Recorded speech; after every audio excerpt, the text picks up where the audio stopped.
thing to do because if something goes wrong during this recording, it's always possible that there's nothing left from this recording. But in a YouTube, even if we're gonna break it in the middle, still is whatever we did. It's gonna be available through the YouTube. Yep. Okay. So now with that, I know that we have a limited number of participants, and maybe we're not gonna have a good conversation today because of the lack of participants. But anyway, so we're gonna have a very interesting visiting lecture that will be delivered by Ilkka Donokue, and Ilkka is coming from LUT Lens, and that's industrial engineering in particular. And well, you will tell your background a little bit, and you will just explain what the deal with this product lifecycle management. So Ilkka, go ahead. Okay, thank you, Aki. And just to check, how much time do I have, just so I don't go over, so I don't get over enthusiastic? Should we ask that from the students? Yeah. Well, usually these visiting lectures are say 45 minutes to an hour, not more than that. There have been two exceptions. The one lecture that was delivered by Adam Glodowski, I think that was close to 2 hours, but it don't need to be that lengthy. And then the one that was last week, that was roughly an hour. So 45 minutes to an hour, that would be really perfect. Okay. I'll keep it to that then. So I'll just put it into presentation mode, and so just briefly about my background. As Aki said already, I'm Ilkka Donokue, and I come from the Engineering School of Science, and I come from Industrial Engineering Management, and I work as a PhD student and researcher there, finalizing my PhD on intelligent product service systems. My background, I bumped into product lifecycle management in the year 2000, and since then I've never really been able to get away from it. It's always been part of my work. And I've actually seen the evolution and implemented product lifecycle management principles within companies in the different industries, aerospace as an example, telecommunications, then also heavy industry, and then mineral processing, to mention a few. This is an interesting way to give this lecture this time online. So if you have any questions, let's try to keep to the normal way of going. That if you have questions, ask, and I will try to answer them as we go forward. Or then at the end, we'll try to reserve some time to go through the questions. So this is really an introduction to product lifecycle management, and I'll give you some backgrounds. And I actually thought about the table of contents, what I would talk about, and I listed it into three areas. I tried to give you a background of product lifecycle management, what it is sort of and where it came from, just a short historical view. And then obviously when we talk about products lifecycle management, one of the key things is that we're actually managing products and services. And I'll try to explain what is happening within the product lifecycle management domain and what the original sort of idea of it was. And then we'll actually talk about product lifecycle management itself, what it is, the basic concepts. And this will be a sort of introduction to the topic. There's a complete discipline behind this, much deeper, and you can find a lot of good literature around it. So if you have any questions later, please feel free to contact me. Okay. So historically, when I first started to look at product lifecycle management, there was this idea that and thought that, hey, at the end of the day, products in companies are really the information that the companies are managing. And Bill Gates quite well put here that how you gather and manage and use information around your products will determine will you be successful or will you win in business.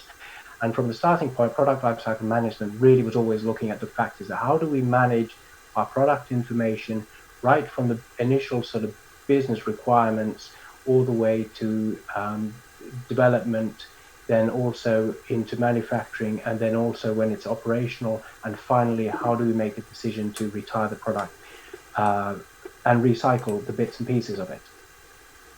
So one of the guiding lines that we had in Elcoteq, one of the companies I worked for, was that product information management actually stands for and is a driver for business and product development, and especially this business development. If we can manage our products and services efficiently, we can also then in the future be successful as a company. So this was a little bit of a historical point of view where I started from. If we look at it also, the idea of product lifecycle management is not particularly new. It started already in 2000, and really it came out of the idea is that there was this first generation of knowledge management, and what companies were looking was that how to integrate information, which was basically existing data, and turning it into information that companies could use to make decisions. And this created this information knowledge management discipline around industrial engineering. And it was seen that processes created the data, and that if you could manage those data efficiently and understood the data and then turn it into knowledge, you could innovate around it. And once we moved to the right-hand side, there was a second generation of knowledge management where they started to look more and more into the digital tools. This actually started already earlier with partially processes and paper documentation, the product management and product lifecycle management discipline. But as we moved forward into the year 2000, we started to actually look at the methods, tools, and systems, and they became very key for companies to succeed in this area. And a lot of companies invested heavily in 2000s into ERP systems, but also into PLM systems, and the business benefits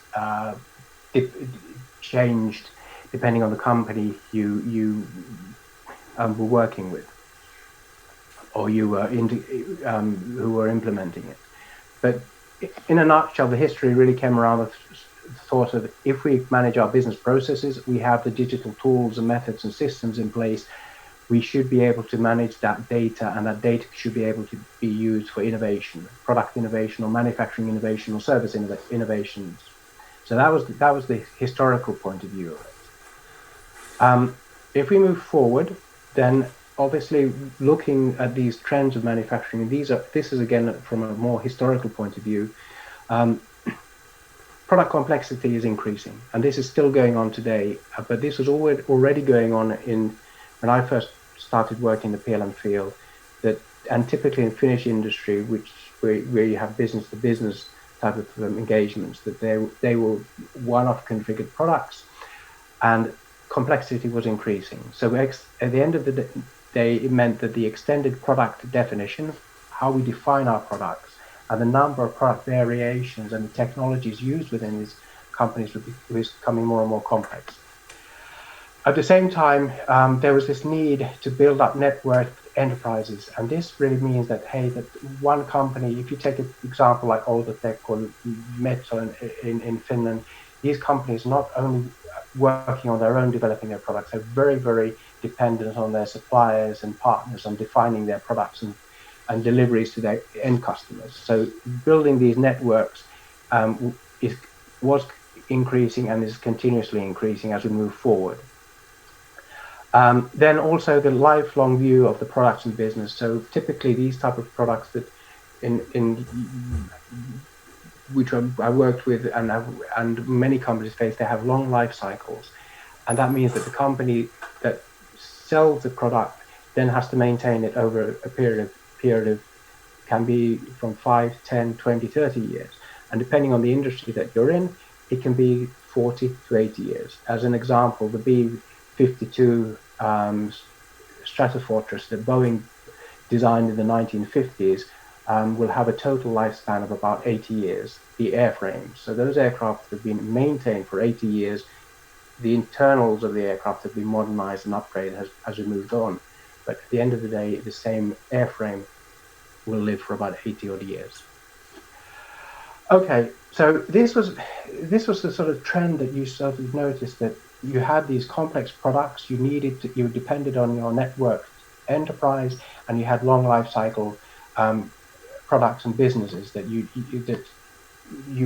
were engaged in, and it basically mean that the observation period was extended of the product, and this means that, hey, if this is the case, how can you make more revenue and profit out of more than just selling the product from a transactional point of view. I'd just like to highlight one additional thing here is this management of a uniform product information is increasing. So this has always been something they realize that, and we've realized that you need to maintain the information of the product. And the question has always been challenging for PLM, that how do you connect the existing product that is being used to the actual design or manufactured information that is digital within the company that has produced it, and how can you get the operational information, how the customer is using the product back to you. So there's always been this idea that if we manage a product over a life cycle, then we need to have a uniform way to define the product and have that information under control. If there's no questions, I'll move forward to the overall idea. And this is actually a very important picture. One of my colleagues has drew this some time back. But why? Why are we talking about product lifecycle management? Why is it important to manage the products? It's really in this one picture. So if nothing else you can remember, this would be one of the key pictures to look at. So if we look at the right-hand side where we have this pie chart, at the end of the day, the value of a product, the CapEx part, which means the investment, buying the car or buying the aircraft or buying the ship, is this one-time investment that they have. And that the company gets a certain amount of revenue from here. But if we look at a product that lives 10 to 30 plus years, there's a lot of revenue that can be made in the service business point. So this picture is basically trying to highlight the cash flow on big complex systems. The one-off sales, if we look at B, which is the machine delivery and setup services, is quite considerable, a one-time revenue recognition. But as we move forward in time, there is a continuous trickle of services that we can offer. If we look at C and F, for instance, here you have this preventive maintenance. It basically means that to make sure that your product runs as it is intended, the performance stays the same. For instance, in the car example, change your front brake pads on time.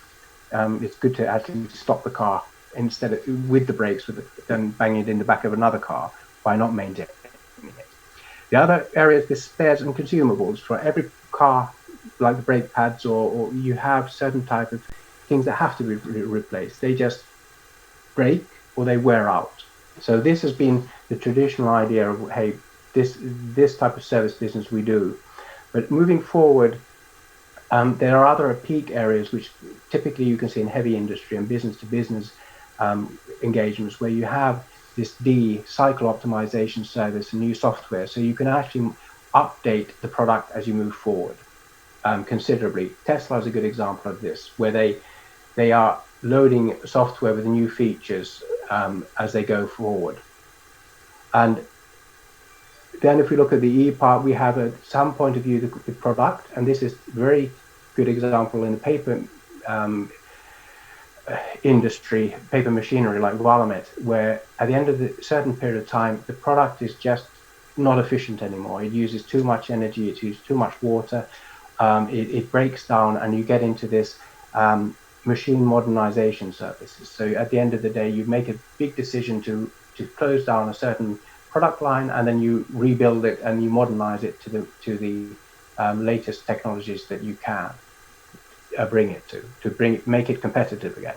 So again, from an OEM, a product provider, service provider, this gives additional revenue. And then as looking at this C and D part, again, you have this preventive maintenance until you get to a clear decision that the product is actually then taken out of service. And this was the original idea of product lifecycle management, is actually to maintain the product from the initial design to the actual delivery, all the way to the decision point that the product is actually retired from service, and its parts or components or modules, assemblies are then either recycled or then scrapped. So this picture really is trying to highlight the fact that when we look at products, at the end of the day, this one-off transactional business that many companies have, industrial companies have today, is not enough to survive. But they have, on the other hand, a long tail here that they can sell services around. And companies like Rolls-Royce, Power by the Hour is a good example of this, where they're not selling jet engines anymore. They're actually selling performance for aircraft on an annual basis. Looking at this picture, obviously, we're looking at it from a relatively traditional point of view, where you have a product, and then you build services around it. Some of them, like we spoke about, spare parts, consumables, they've always been there. But what we now see, and what is becoming more and more a competitive advantage, is the data-driven services. So if you have a product in operation for 25 plus years, the operational data that you can collect on it is vast. Previously, if you go back to like 10, 15, 20 years ago, it was quite difficult to collect the data. Number one, you didn't have the same type of technologies available on information systems level, and at the same time you had this very sort of proprietary thought within companies that their production information, how they used products, was their sensitive business advantage, that they didn't want to share it. But this has changed. So looking at this picture from a more modern point of view, you can start to see that there's a huge amount of data within this tail end that you can actually start to collect. And also there is a huge amount of potential around understanding the data and simulation in the front end. So the original vision of PLM, of bringing a life cycle management of a product, was difficult previously, due to the fact that you couldn't connect the product and the actual design data or operational data together.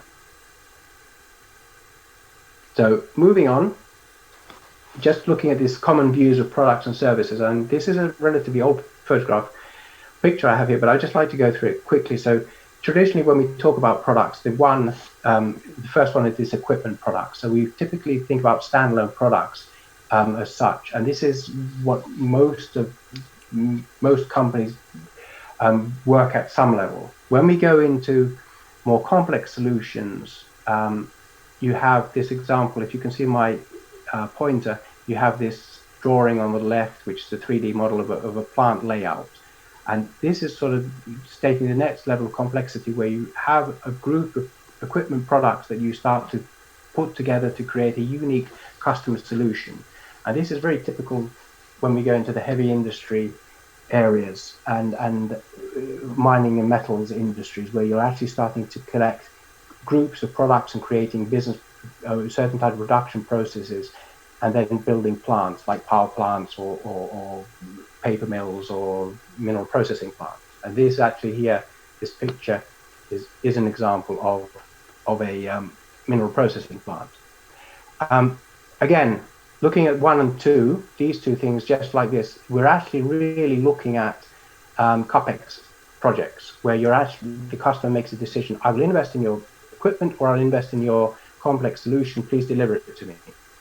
They will buy certain services on the side, but we'll come back to that later. But the basic idea here is this is the CapEx delivery.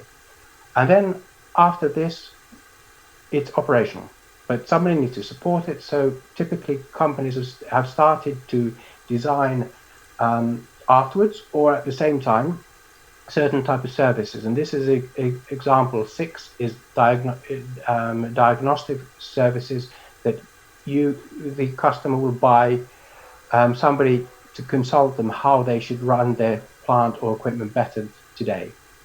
Then the other one is, we spoke about the end of the life cycle, this point 8, which is a shutdown service. At the end of the day, or you make a decision, we will upgrade this product, or we'll modernize it, or we will shut it down. So basically the company like Metso, Valmet, Sandvik comes and actually closes the plant down and then rebuilds it. So this is, for me, 1 to 3 is pretty traditional type of business model. But when we get into this area where we start to talk about part 4, we get into an interesting new trend, product service systems, where actually you start to notice that the product and the services are designed and offered together. So the actual product, its physical product itself, is not anymore the key thing. And here, as an example, there's the logos there.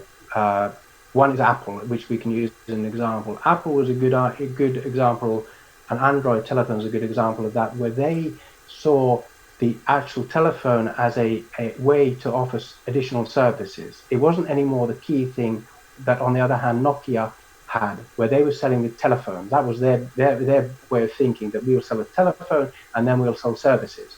Android and Apple were actually looking on the opposite point of view. They were saying, we will sell a telephone, but our real business is to sell all the other services on top of that, like iStore offers today.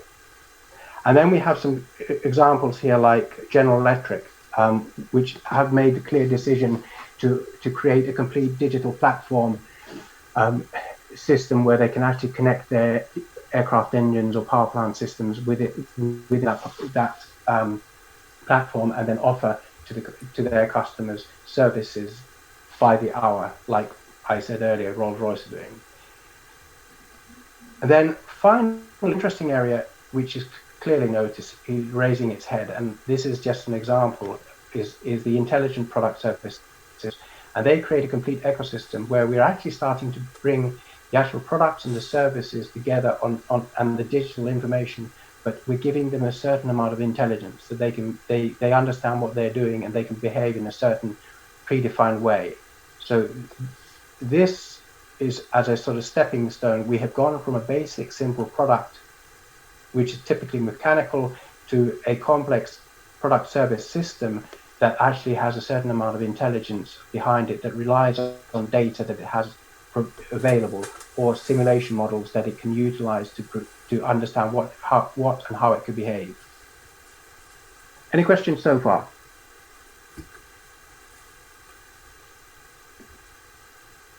If not, I'll move on. So, trying to bring this all together in one picture. We wrote actually a paper about this, and this picture was actually in it. So the basic idea here is that, okay, on the right hand side, we have the physical product. So what we're talking about is a new trend that is happening in the PLM domain. We spoke about the need to manage the product information, and typically we would think about the basic product information, defining it, like the drawings, the assemblies, the documentation. But today that isn't enough. We're actually in a transition period where we have the product service systems, that is actually the product, the physical product, and all the services around it combined together, and that is then delivered to the real world. So what we define here is the connected physical world products to the actual virtual world, which is the digital twin.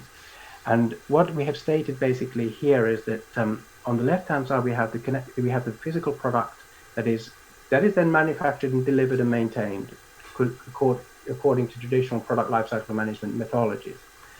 At the same time, we have a connected virtual digital twin of this product.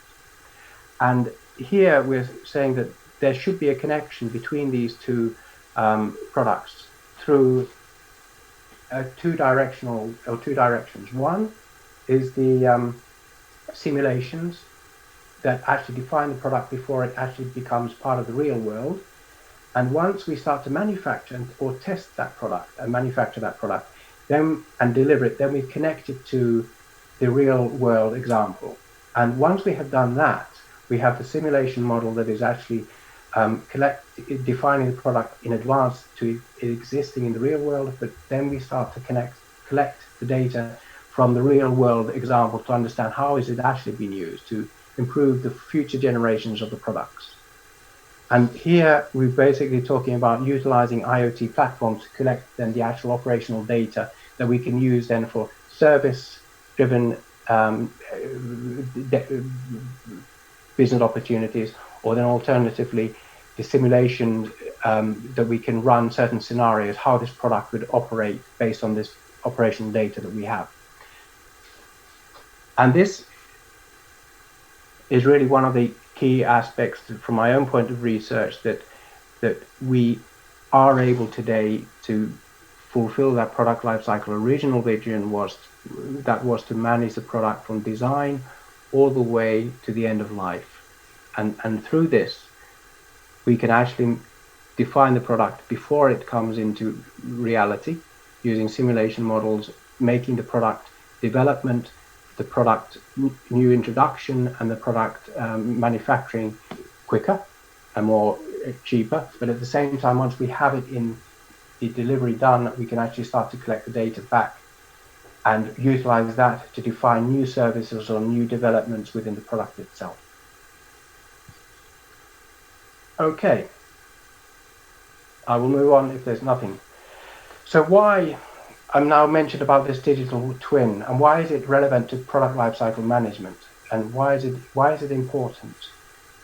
This is a slide from Siemens, and there's many like it, but if we look at the heavy equipment industry, and which is typical what we're looking at, or I'm looking at, then the reality is that there are more stringent regulations. There's more requirements put on products each year or each generation than previously, which means that you need to find the data, how the product has been designed, how the product has actually been verified. And it's not enough just to have the drawings anymore, or the FEM calculations. You actually have to start to show the simulations, how it would work, how has it been verified that it would work throughout.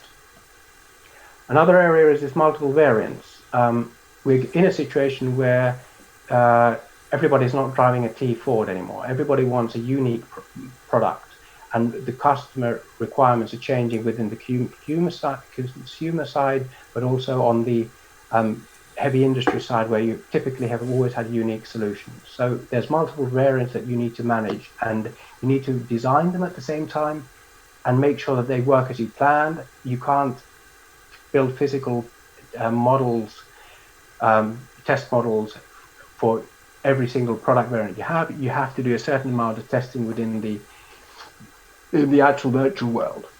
Then obviously this productivity and cost of ownership, we spoke about this. This is clear that customers are not buying anymore just equipment, they're actually buying productivity, they're buying services, they're not anymore just buying the CapEx thing, they want an outcome. And this is maybe the big difference that has happened over the last years, is this outcome-based business models that are becoming more and more dominant.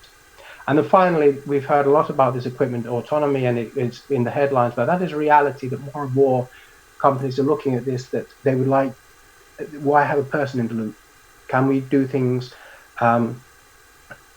where the equipment does it autonomously without the driver? And this requires obviously a completely different type of understanding of the product definition data, but also the operational data. And to get to that, you still need to be able to simulate in the virtual world how this all will come together. Okay. So this is looking at the same thing from a slightly different angle, but just to highlight and summarize here, really, on the left-hand side, the traditional, well, 10, 20, 30 years ago, a lot of the heavy machine manufacturing companies are looking at the products and services as two different entities. And even though they would typically offer them to the customer at first sales together, but the reality was that many of the services would be defined afterwards. When the product had a certain type of problem that occurred, they would create a service bulletin and a service kit to improve it or correct it. But where we have gone now is really that the product is in the core still, the physical product, but we have built the services around it and defining the services all the time as we go and develop the product. So we don't create only the physical product, we also create the service product at the same time. Once we have, this has become dominant, and as technologies move forward, the data becomes more and more important. How we manage the data that is done when we do the product development, but also at the same time when the product is out in the environment being used. So collecting that data back and understanding how it affects the services that we have defined and also the product that we have offered to the actual physical product we have offered to the customer. And finally, if we look at these layers, we have this interesting point of view where we have these new business networks where companies who are providing, for instance, the products and services and offering the data, they can actually create additional business partnerships. As an example, if we take, for instance, Finnair. Finnair are responsible for turning around their aircraft relatively quick at Helsinki-Vantaa and then getting them back up in the air with the passengers. Before they can do that, they obviously need to refuel the plane, etc. And this is a common process that exists. But one of the areas where they were having problems was in the cabin cleaning. So what they did was that they had outsourced this responsibility to a company called Sol. And for Sol to sort of be able to communicate fast and efficiently to Finnair, they said they would create for their cleaning crews an application that when they went into the aircraft, the team lead would do a quick sweep of the aircraft to see what was the overall cleanliness level of it. And if it was normal, he would just inform that normal cleanup is needed, and then the Finnair would know, and then the Finnish aviation authorities would know that, okay, this aircraft can be turned around on time. On the other hand, if it was a complex maintenance thing, there was something broken or there was somebody had felt bad and thrown up, they would notify then the Finnair, and then Finnair would notify Finavia that this is not a normal maintenance, it will take longer than usual, and then they would make the decision to what they would do with the aircraft. However, Finnair needed this information for themselves to know how quickly they could turn around the aircraft. At the same time, Sol was able to collect information, how long does it take to typically clean certain type of aircrafts as they moved forward. So they knew that the service they were providing was within the service level agreements that were available. The additional business network player that came into this was actually Finavia, who are the Finnish airworthiness authorities. And they are the ones responsible for all of the airports and the time slots for aircraft to land and take off, and then also to approach the Finnish airspace. And for them, this information was offered throughout Finland so they could also see and optimize their flight plans when certain problems occurred. So this is an example of where the business network can bring in new players, where you can offer data to people you would typically not communicate with directly. And this was basically built on an app that Sol did for themselves that was offered to Finnair, but at the end of the day, the person who had a big benefit out of it was the Finnish airworthiness authorities. Okay, long example. So just what I would like to also sort of highlight here is that when we talk about the products, what we see, and this is from Baines, who's studied this area, product service systems a lot. The overall concept here, another important picture, I would say that when we talk about products and services, depending on the type of business that you are in, you can have this approach versus products, and then you can start to build these products and services together. So you move along this servitization of products and access, if you can see my pointer. And at the end of the day, you create a product service system that enables you to offer and understand the product over the complete life cycle. On the other hand, we have certain areas where instead of having products as the core business, you have services. And you start to offer those services one-offs and you tailor them, and you offer them to this customer in one way and the next customer another way. What you can also have, and which is another trend, is the productization of services, where you actually start to look at the services that you offer, and you actually start to create certain modular structures within those products to reuse certain service elements again and again. Don't change the engine in a car every time a different way. Change it according to certain type of service modules, which would be productized. So this idea here is that depending on the business area you start from, either product driven or service driven, you will go through this product service system evolution. If you're product side, you bring the services in and you servitize your products. You bring the servitization aspect to it. If you're in the productization of services, you start from a service viewpoint. Okay, any questions? Okay, this I won't go into too deep. I'll just leave the basic, just the highlights here. You'll get this presentation. I can distribute it to you, but here's an example of just basically the relationship of information that is managed. If we have the traditional equipment product that we spoke about, typically you would associate services to it. That equipment would also have associated system software related to it. And if you had equipment products that built up a certain type of production process, for instance, a car painting line, that process would have the equipment, but it would also have its own controls software, and then it would also have its control services.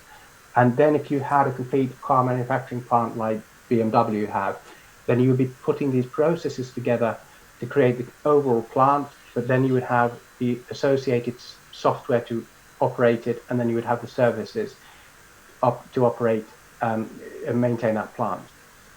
And depending on how this business application and customer is, basically if you provide a certain type of equipment to a business use, for instance, you could use this same type of melting technology to melt metal, but you could also use it to burn waste and create energy. So this is a business application, and then you could then define your customers behind it. So this is the basic logic behind product lifecycle management, that you have a set of product types that you relate to each other, and they build together a structure, and those structures will live over time. Okay, and looking at it from a more life cycle point of view, what companies typically end up doing, and this is one of the key product definition things that was utilized in one mining metals technology company in Finland. This framework. So what they realized was that their product life cycle was divided into three separate stages. One was the actual product management effort in research and development. The other one was in the sell and deliver, and the third one was in operations. And when they looked at their products types, they realized that you had a customer need, and at the end of the day, you needed to fulfill this customer need. And what they realized when looking at their products is that, hey, they can categorize their products product definition by A, B, C, and D. Based on the type of deliveries that they were doing and the type of customers they were engaged with, they were delivering products that were partially defined to the partially defined. Nothing was perfectly defined to the end of what the customer needed. So here, the product definition A, B, C, and D was just saying that, hey, if we have an A class product, then it's about 80% defined. So 80% of the product is ready for customer delivery. Down to the fact that you have a D product that is not defined. You know you have the technologies, you know you have the competence to deliver it, but you will always to the customer specification. And this is okay. Companies need to understand this, that when they look at their products, that based on the type of customers and based on the segment that they're working in, the product definition needs to be good enough for that business. And this, when I talk about products, I'm always talking about here the physical products and the services built around them. So here, as an example, this particular company recognized that it had A-level products that were typically configured to order. So when they sold them to the customer and delivered, there was a certain amount of engineering needed to deliver it to the customer's needs. But at the same time, they knew that they were entering into new type of application areas that was engineering to order. And this would always be one-off design. For instance, a lithium plant was something that was discussed about. It could be delivered. Haven't done it really before, but we need to deliver it as a one-off, and that was the engineering to order for that particular customer. But the basic idea is that at the end of the day, regardless what level you start with the product definition and define it in the first part of the life cycle, when you sell it and deliver it to the customer, it has to fulfill his customer needs. And once it's in operation, that's when you start to offer the additional after delivery services around that product.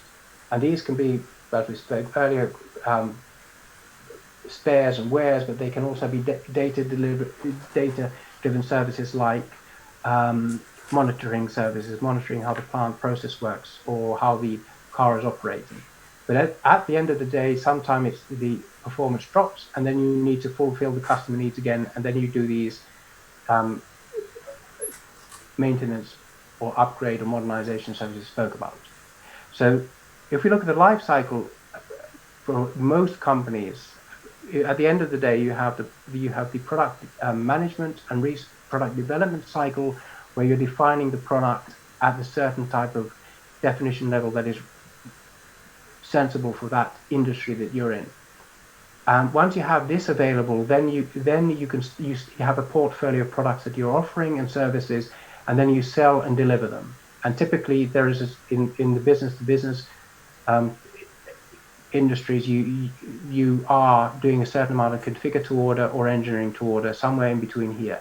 You deliver it to the customer specification, and then you start to look at the third phase, where you actually support the customer in operating his products.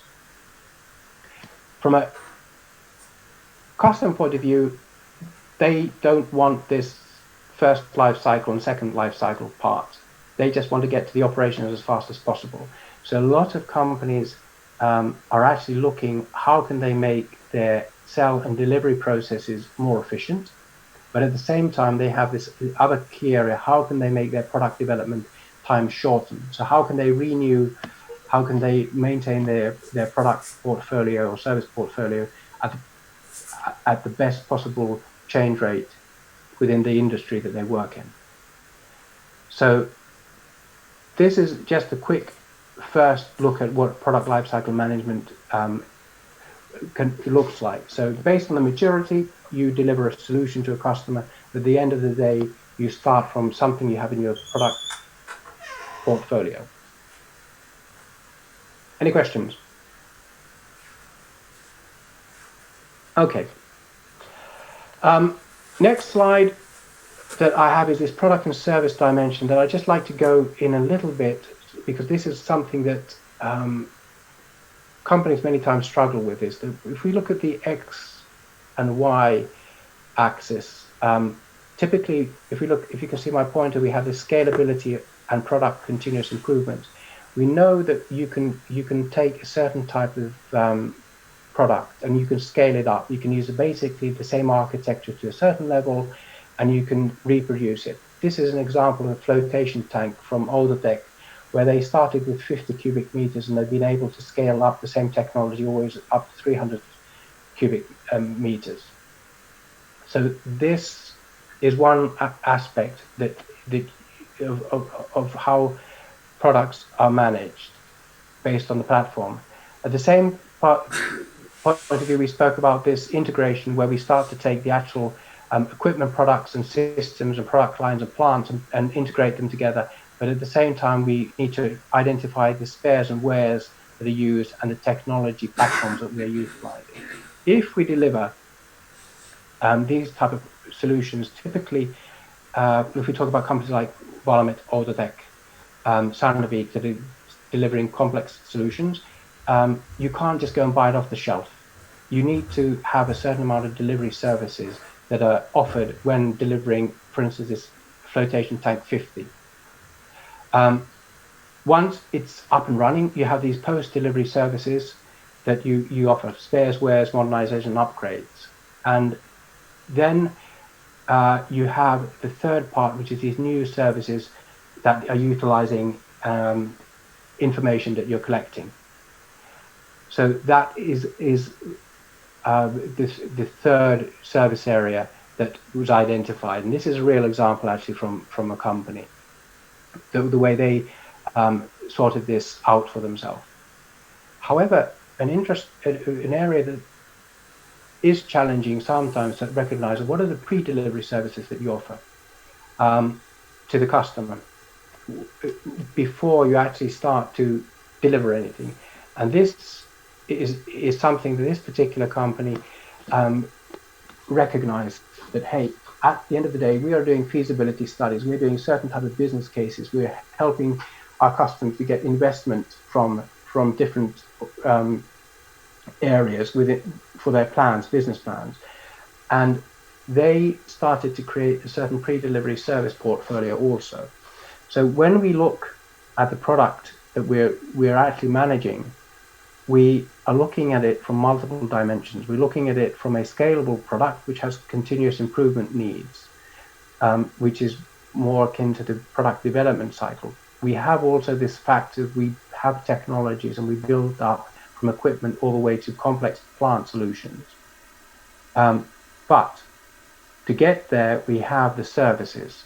Some of them are pre-delivery services, some of them are post-delivery services, all the way to these new data-driven services that are listed here. And this is a new services with IoT. This was drawn for a certain company about 5 years, 6 years ago, something like that. So this is a case example. So when we look at it and we talk about managing products, first, the most important thing is to understand what do you mean with your product. Product lifecycle management is relatively sensible and common sense discipline, product managing the information. But at the end of the day, the question is that what do you mean with your products? What are you actually trying to manage?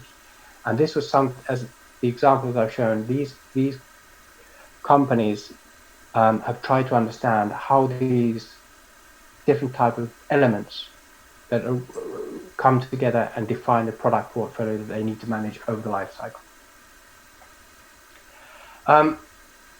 Just briefly, from a service point of view, I'd just like to highlight this business-to-business service classification framework. This is actually from, you can see the reference down at the bottom, but this is actually really a good view of how we can look at services and how a company can start to define what they're trying to do on the long term. So if we look at the area 1 at the lower corner, product lifecycle services, what we're talking about is basically you're offering services around a product. At the end of the day, you're looking at it from a product point of view, and you're doing sort of delivery of, for instance, you deliver the cables to an industrial supplier, or you send the spare parts to that customer that you have. So what you're actually doing is you promise a certain to do a certain job. The next area, if you're on this product element, you're focusing on your products. You're looking at the asset efficiency services at the next level, where you promise that your product will perform at a certain level, and you'll make sure that it works at that level. But you promise the performance. That's it. But you're looking at it from your product point of view.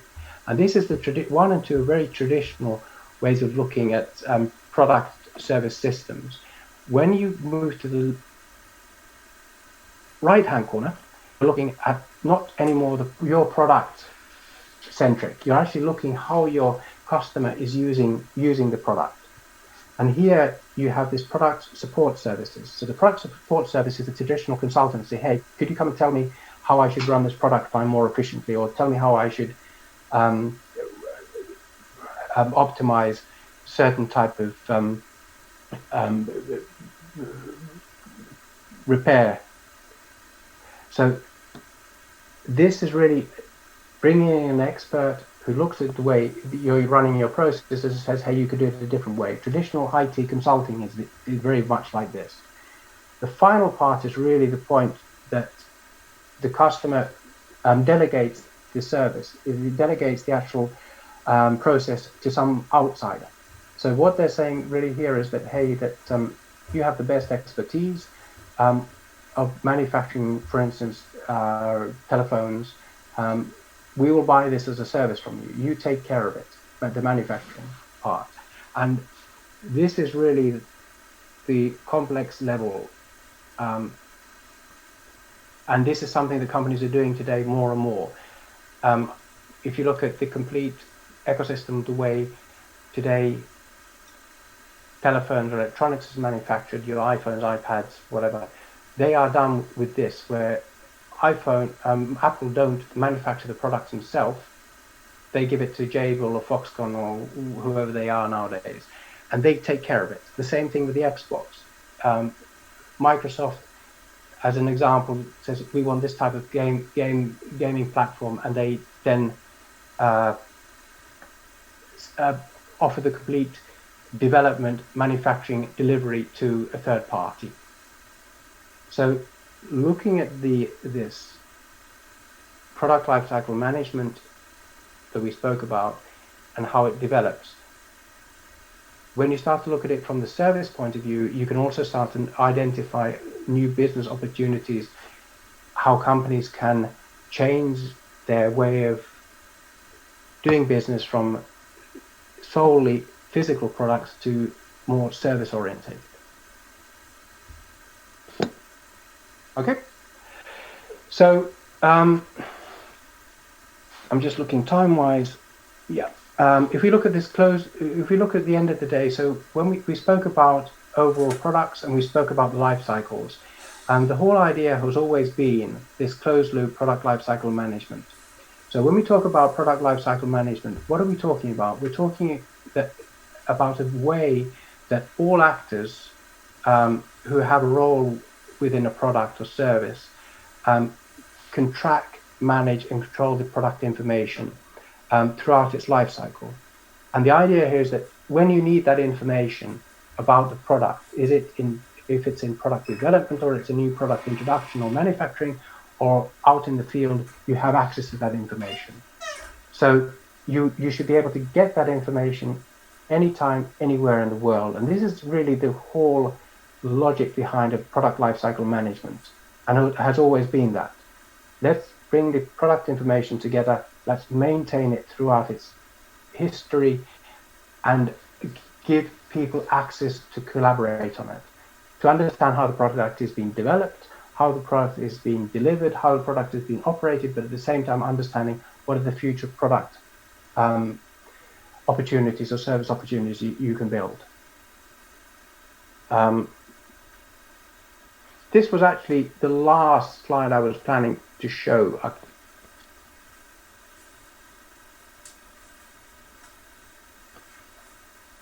And I think I'm actually done for time-wise, actually quite well also.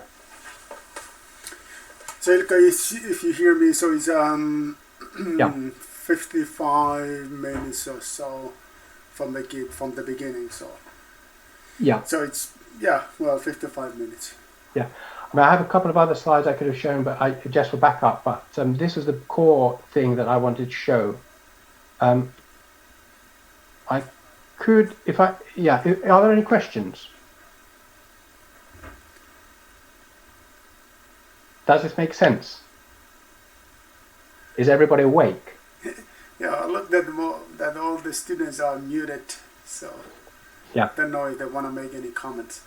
Okay. Also, not because the thing is that now this comes from the two different sources. This comes from the stream, but also from the YouTube. Sometimes the comments are coming from the YouTube, but I cannot really see if there's any comments. I guess no. Yeah, no comments or questions.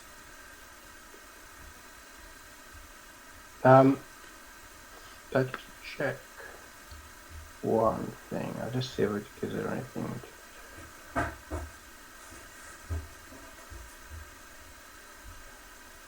Yeah. Okay. Just if I guess okay, I'll show one more slide. Sure. Yeah.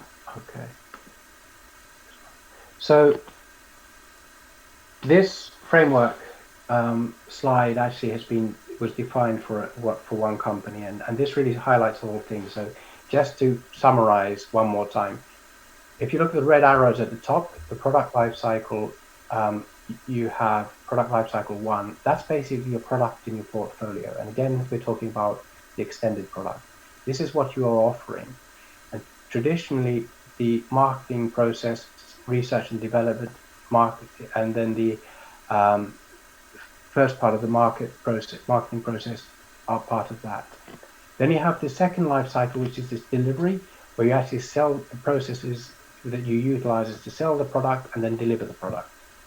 And that's the third life cycle, getting it out your door and having your supply chain engaged in the delivery.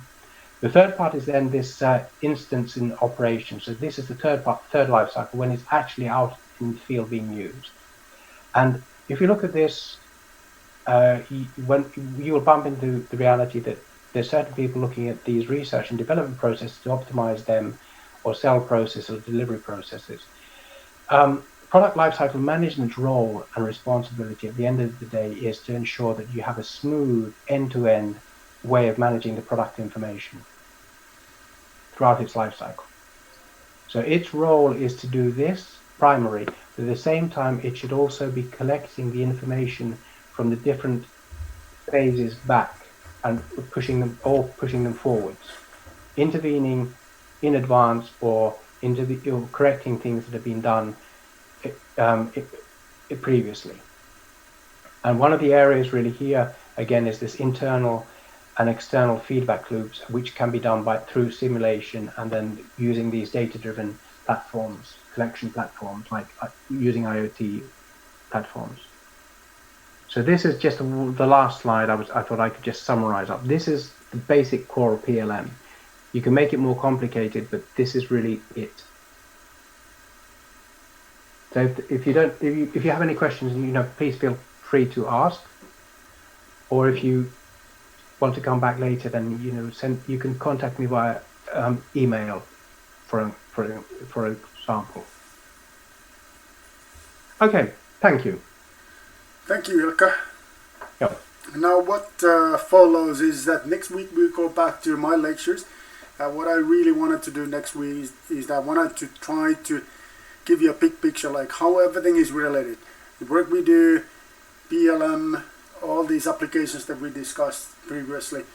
So that's a great challenge, but that's what will follow starting from next Monday. But thank you, Ilkka.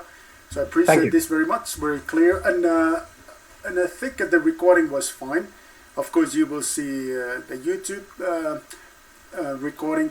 I noticed that there was a little bit of background noise, but that was because of the settings. But other than that, it was really nice. So thank you very much. Okay, good. Thanks. Thank you very much. And thank you for being able to come and talk about PLM. Okay, thanks guys.